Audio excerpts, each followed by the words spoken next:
Turmuş ağırlıklarına girilip, onlarını nişik yеңүү турында уйлаучылар арабызда аз түгел.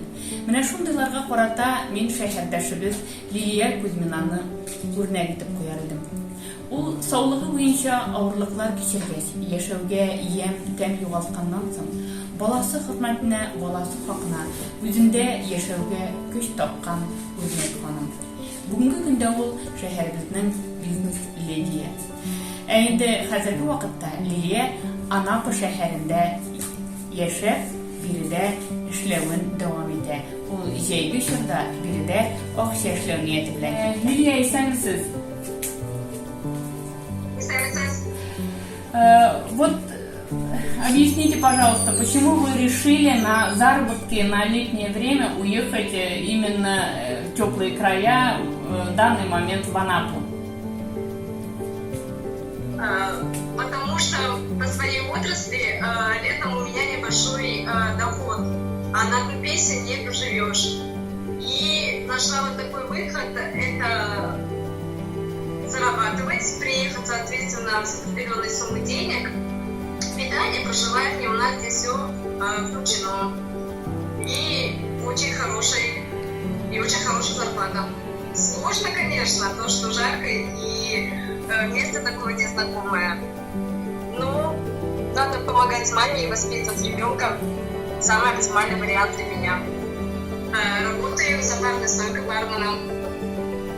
Встречаем гостей, провожаем на ресепшн, угощаем их различными напитками, как лимонад, шампанское, соки.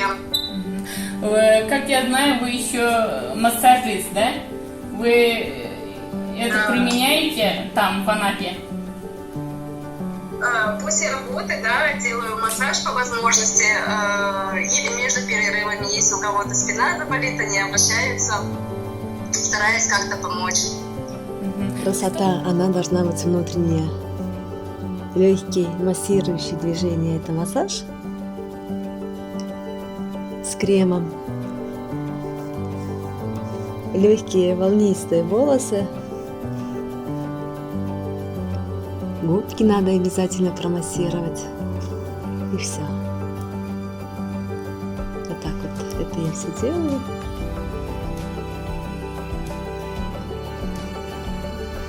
Я за естественную красоту. Всем доброго утра и хорошего дня. И пошла на работу.